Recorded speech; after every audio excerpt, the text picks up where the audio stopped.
오늘부터 한 2, 3일간 요셉의 이야기를 보게 됩니다. 요셉의 이야기는 이 창세기에서 가장 많은 부분을 할애하고 있는 것인 이야기인데요. 우리의 생각에는 아브라함의 이야기 혹은 아담의 이야기가 더 중요할 것 같지만 아담과 노아와 아브라함보다 요셉의 이야기를 이 창세기가 더 길게 다루고 있는 이유는 무엇일까 생각을 해보면 이 창세기를 쓴 의도를 우리가 읽게 되는데요. 이 창세기를 쓴 의도는 하나님이 세상을 어떻게 창조하셨는가에 초점을 맞춘 게 아닙니다. 그거는 한 가지의 사실을 더 확실하게 하기 위한 설명 배경이고요. 이 창세기가 써진 이유는 이스라엘 백성이 이 이야기를 읽고 이제 잠에서 깨어서 출애굽을 하고 하나님의 백성과 하나님의 나라로 나아가기 위한 이 계기를 마련하는 것이죠. 그래서 한마디로 우리가 지금 왜 여기 애굽까지 왔느냐, 그리고 이제 왜 우리가 애굽을 떠나야 되느냐, 그리고 우리가 결국 나아가야 될 최고의 목적지는 어디 있느냐, 최종적인 목적지는 어디 있느냐, 이 얘기를 하고 싶었던 건데요. 그렇기 때문에 야곱의 백성들이, 야곱의 자손들이 이집트로 간 그 배경, 그리고 이집트에서 정착을 한 이유, 하지만 이집트를 떠나가야 된 모든 이유가 바로 요셉과 관련되었기 때문에 요셉의 이야기를 크게 다루게 된 것입니다. 자, 그런데 요셉의 이야기가 아름답게 시작해서 아름답게 끝나면은 정말 너무 행복해겠지만, 여러분 아시겠지만 요셉의 이야기는 비극으로 시작하고 마무리는 아름답게 끝날상 싶지만 그 마무리도 사실은 또 아픔이 있는 인물이죠. 그렇게 끝나는 이야기인데요. 오늘 우리가 보는 그 장면이 바로 그 비극이 아주 극대화되는 것인데, 어떻게 하면은 같이 한 집에서 같이 자라고 한 밥솥에서 밥을 먹고 또 한 떡을 떼며 또 함께 시간을 보냈던 가족들이, 형제들이 이렇게 미워할 수 있을까? 예. 인간의 증오가 과연 어디까지 계속될까에 대한 고민이 오늘 말씀 속에서 드러나게 되는 것입니다. 우리 함께 우리 같이 한번 우리 읽어보겠습니다. 우리 20절의 말씀을 같이 읽어보겠습니다. 20절입니다. 시작. 자, 그를 죽여 한 구덩이에 던지고 우리가 말하기를 악한 짐승이 그를 잡아먹었다 하자. 그의 꿈이 어떻게 되는지를 우리가 볼 것이니라 하는지라. 요셉이 아버지의 부탁을 가지고 형제들을 돕기 위해서 오는데, 그 과정 속에 이 형제들이 요셉이 오는 것을 알게 됩니다. 그리고는 이제 요셉을 죽이기로 작정을 하게 되지요. 그래서 그 작정을 하고 한마디로 이 우발적인 살인이 아니라 고의적인 살인을 계획합니다. 여러분 재판을 할 때도 똑같이 사람을 다치게 하고 죽여도 죄질이 나쁜 살인이 있고 혹은 범죄가 있고 죄질이 그나마 좀 가벼운 경량의 형벌이 있어요. 그 차이가 뭐냐면 어떻게 이 사건이 발발했느냐, 그 원인을 찾는 건데, 쉽게 설명하면은 고의가 없었고 사고였고 아니면 실수 때문에 생겨난 여러 사건들은 정상을 참작합니다. 하지만 고의적으로 계획적으로 범행을 주도하고 그리고 다치게 하고 심지어 죽게 하는 경우는, 이거는 굉장히 악질 형량이죠. 그래서 그 형량이 더 높을 수밖에 없고 그것 자체를, 범행 동기 자체를 굉장히 중요하게 여기게 됩니다. 그런 의미에 있어서 오늘 사건을 바라보면 이 형제들이 요셉을 죽인 이 이야기는 악질적이죠. 고의적이에요. 그 증오를 품고 있는 것을 그냥 화가 나서 홧김에 이렇게 하는 것도 아니고 아주 계획적으로 이 증오를 폭발시키고 또한 증오의 대상을 한마디로 망가뜨리기 위해서 계획을 합니다. 그래서 그런 상황 속에서 형제들이 함께 마음이 의기투합이 돼서 평소에는 의기투합이 그렇게 안 되는데 자기 동생 죽이려는 데는 마음이 합해집니다. 그래서 지금 요셉을 구덩이에 집어넣고 죽이고 해하려고 마음을 먹고 심지어는 나중에 어떻게 합니까? 완전 범죄로 아버지한테 가서는 짐승한테 물려서 죽였다고 지금 거짓말을 하려고 하죠. 어떻게 이럴 수 있을까요? 어떻게? 이렇게 이 요셉에 대한 증오가 키워져 나간 이유를 살펴보면 이 가정 속에서 있었던 상처와 또 아픔 때문에 증폭이 된 거라고 우리는 볼 수 있는데요. 여러분 알다시피 야곱은 요셉을 사랑했습니다. 더 많이 사랑했어요. 편애를 했죠. 그 야곱의 편애에 다른 자녀들이 어떻게 해요? 상처를 받았어요. 그런데 거기에서 끝난 게 아니라 야곱으로부터 더 많이 받은 사랑을 받은 이 요셉은 좀 뭐라 그럴까? 저도 미안함이랄까요? 이런 게 있어야 되는데 오히려 요셉의 어린 적 행동에 보면 철이 없이 오만합니다. 특별히 이 꿈을 꾼 이야기를 보면 꿈을 꾼 것 자체가 문제가 아니라 그 꿈을 가감없이 거의 자랑하듯이 사람들에게 얘기를 하잖아요. 내가 뱉은 이 말이 어떻게 누구에게 상처를 줄지도 모르면서 생각지도 않으면서 마음껏 그 얘기를 해버리죠. 그래서 심지어 이러한 이 요셉의 오만한 행동을 통해서 아버지까지도 마음이 상하게 되는, 그래서 어떻게 보면 편애와 오만이 겹쳐서 상함이 되고 아픔이 되고 증오가 돼서 결국 그것이 악질의 이 범죄 그리고 이 살인에 대한 계획까지 증폭되는 이 상황을 보게 됩니다. 자, 그렇다면은 결론적으로 야곱이 잘못한 거네요. 그죠? 야곱이 잘못해서 요셉만 너무 좋아하니까 애들이 그 모양 그 꼴이 됐다고 우리가 볼 수 있죠. 그런데 물론 뭐 안 되면 다 아비 탓, 리더 탓, 목사 탓인데 근데 잘 생각을 해보면 우리 야곱의 입장도 한번 생각을 해보자고요.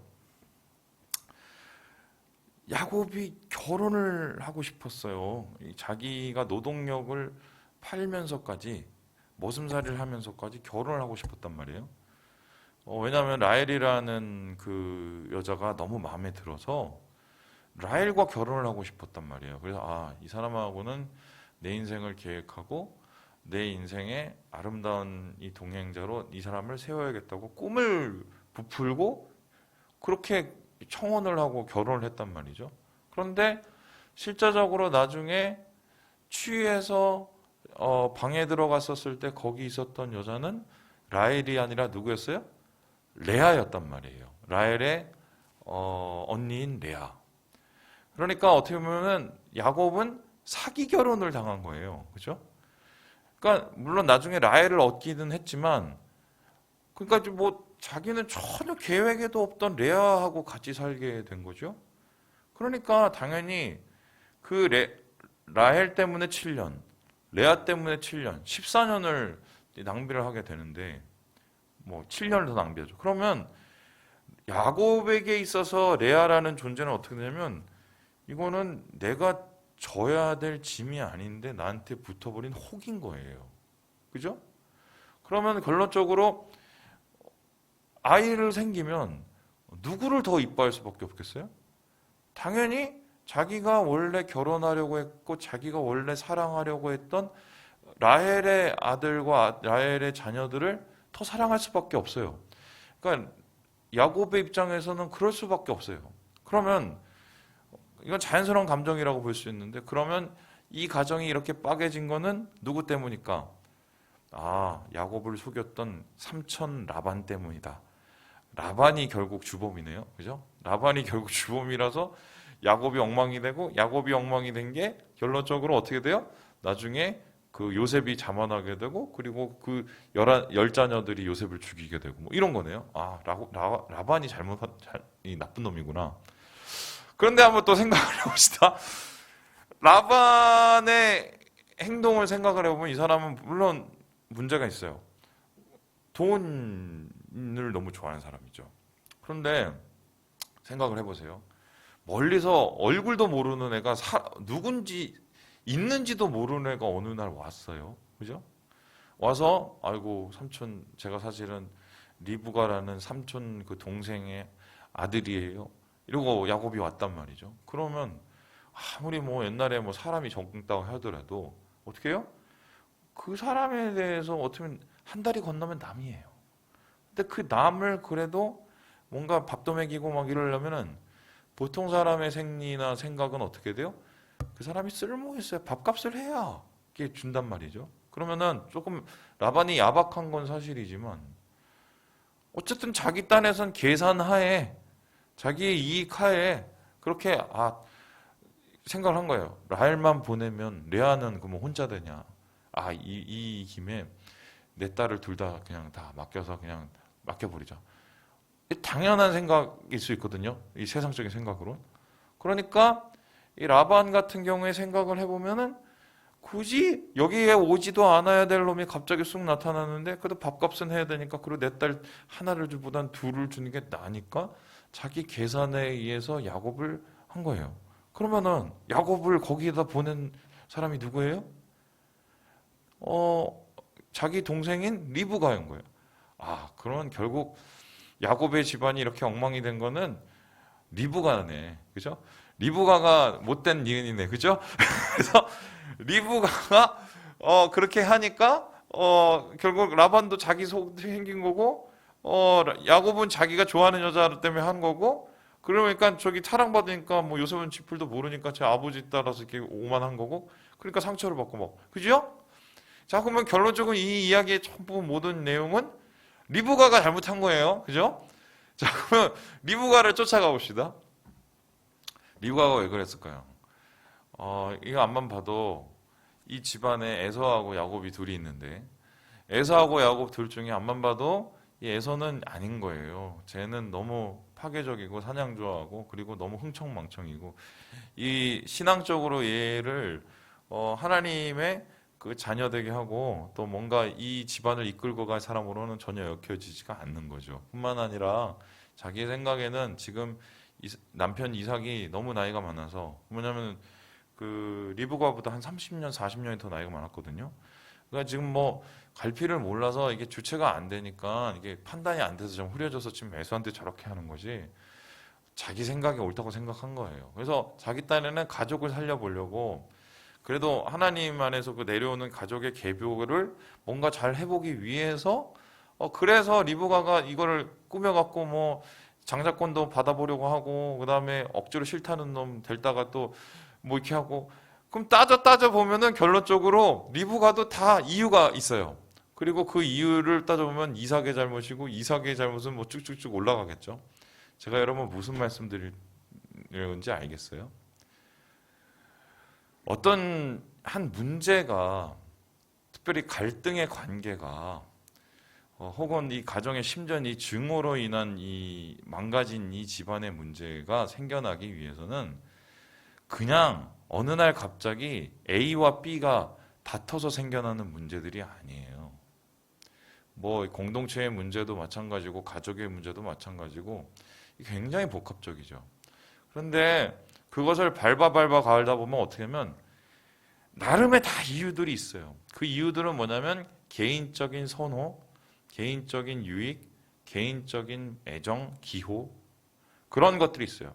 야곱은 라헬이 좋았을 것이고 요셉은 아빠가 좋아해 주니까 그게 그냥 마음에 들었던 것이고 라반은 자기 유익을 위해서 그랬던 것이고 리브가는 자기 집 사정을 아니까 그랬던 것이고 그런데 인간적인 판단과 또한 인간적인 기호와 또한 인간적인 여러 가지의 생각이 섞이고 증폭되기 시작하면서 나중에 그게 어디까지 가느냐 사람이 사람을 죽이고 형제가 형제를 죽이는 증오까지 발전이 되는 거죠. 그래서 이 죄라는 것은요, 욕심이 잉태한 즉 죄를 낳고 죄가 장성한 즉 뭐가 됩니까? 사망이 되죠. 우리 안에 있는 작은 욕심들이 합치고 합쳐져서 마치 눈덩이가 되는 것처럼 나중에 그 눈덩이가 불어서 집체를 삼키고 가족을 삼킬 수 있는, 바로 이러한 문제가 바로 이 야곱의 집안에 나타난 이야기들입니다. 그래서 우리가 이 성경을 전체적으로 복합적으로 본다면, 아유, 이 야곱이 문제였어, 요셉이 문제였어, 아유, 이 형제들이 뭐 있다이야, 아니면은 뭐 이렇게 봐서는 안 돼요. 개인의 욕심과 개인의 의와 자기 자신의 생각을 내려놓지 못할 때 어떤 인간적인 이 관계가 무너지는 이 죄가 커지게 되는지 우리 자신을 봐야 돼. 우리도 그렇죠? 뭔가 나는 이유가 있는 말 한마디를 해요. 이거는 내 생각엔 맞아요. 그리고 때로는 내가 좋아하는 일들을 해요. 근데 그것이 나중에 눈덩이처럼 불고 어떤 사람에게는 상처가 되고 어떤 사람들은 아픔이 되고. 그래서 이제 예수 믿는 사람들은요, 항상 그런 것 같아요. 고민을 해야 돼요. 어떤 고민이냐? 내가 뱉은 한 가지의 말, 내가 한 행동 하나에 하나님이 있기를, 하나님의 뜻이 있기를, 우리가 다 100% 하나님의 뜻을 쫓아 살 수는 없지만 그래도 이런 행동과 말과 나의 삶 속에서의 하나님이 계시기를 위해서 고민해야 돼요. 이러한 고민을 통해서 그나마 내가 죄와 사망과 증오와 담과 벽과 또 이 갈등의 이러한 원인들을 낮춰가는 거죠. 단순히 뭐 나는 맞고 너는 틀, 이러한 식의 생각들이 얼마나 이 공동체를 파괴하고 가정을 파괴하는지를 오늘 요셉의 집의 이야기를 통해서 보게 되죠. 그런데 인간은 이렇게 욕심이 잉태해서 죄를 낳고 죄가 잉태해서 사망에 이르는 생명을 앗아가는 일들을 계속해 나가는데, 오늘 이 이야기의 희망은 그게 아니에요. 거기서 끝나는 게 아닌데요. 우리 함께 28절의 말씀을 읽고 마무리를 해보도록 하겠습니다. 28절입니다. 시작. 그때에 미디안 사람 상인들이 지나가고 있는지라 형들이 요셉을 구덩이에서 끌어올리고 은 20에 그를 이스마엘 사람들에게 팔매 그 상인들이 요셉을 데리고 애굽으로 갔더라. 죽이지 못해서 그래도 형제 10명 중에 몇 명은 그래도 좀 애틋한 마음이 있었나 봐. 좀 그래서 안 죽였죠. 차라리 팔자. 그것도 더 나빠요. 나쁜데 어쨌든 팔았어. 그래서 어쩌면 지금 요셉은 죽은 목숨이나 다름이 없고, 이 요셉을 판 사람들은 돈을 챙겨갖고 나눴겠죠. 그리고 뿐만 아니라 어떻게 했어요? 그 아버지한테 가서는 거짓말을 해요. 그죠? 그러면 인간적으로 따져보면 지금 엉망진창된 거예요. 최악의 상황이에요. 근데 오늘 얘기가 여기서 끝나는 게 아니라는 거예요. 요셉이 결론적으로 이집트로 가게 된 이유가 사람 형제들의 욕심과 이 가문에 내려오는 증오의 문제를 해결하지 못해서였지만, 결론적으로 요셉이 끌려간 그 막장이 아니라 소망이 피어오르는 하나님의 축복의 장소가 되죠. 그래서 애굽에 가서 그는 죽음과도 같은 상황을 겪기는 했으나 하나님이 근심을 찬송으로 바꾸시고 그의 저주를 은혜로 바꿔주시죠. 말 그대로 전화위복이 됐어요. 어떤 상황 속에서 나중에 요셉이 총리가 되어서 자기의 가족들을 다 품을 수 있는 자리에까지 이르게 되고, 그래서 가나안에서 굶주림에 죽어갈 수 있었던 그들이 요셉을 통해서 은혜를 받아 애굽에 정착하고 가나안의 정복을 400년 동안 준비할 수 있는 기회를 마련하게 되는 겁니다. 그러니까 이런 거예요. 인간은 계속적으로 욕심하고 죄를 짓고 사망에 이르는 일을 계속해 가지만 하나님께서는 인간의 최악의 선택 속에서도 하나님의 최선을 다하셔서 우리에게 은혜와 축복의 장소로 바꿔가시고 인도해 가시는 그 이야기가 바로 요셉 스토리의 가장 핵심입니다. 그런 이야기와 마찬가지로 여러분과 제가 참 죄 많고 부족한 우리가 하나님 안에서 예수 그리스도의 은혜로 예수 믿는 자리, 구원의 자리, 하나님의 천국으로 가는 자리에 이르게 됐고요. 그리고 그런 스토리 하에서 오늘도 나의 실수와 나의 욕심을 생각하면 정말 엉망진창의 삶을 살아야겠지만 하나님의 도우심 가운데 하루하루를 우리가 살아가고 있다고 저는 믿거든요. 그래서 오늘 여러분에게 이런 얘기를 드리고 싶은데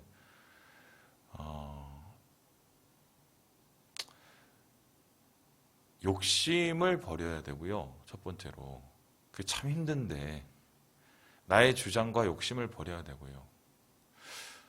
그거 뛰어넘지 못해서 예수 못 만나신 분들 많아요. 제가 솔직히 말씀드려요. 솔직히. 예, 그게 어떤 부분의 욕심인지는 각자 다르겠지만 그 다음에 두 번째는 뭐냐면 그래도 하나님은 은혜로우셔서 우리를 악에서 선으로 인도하신다. 바꿔주신다. 저주에서 축복으로 그리고 죽음에서 생명으로 옮기시는 우리 하나님의 은혜. 이것을 우리가 바라봐야겠다. 오늘 말씀을 통해서 그러한 교훈을 얻게 됩니다. 우리 사랑하는 여러분,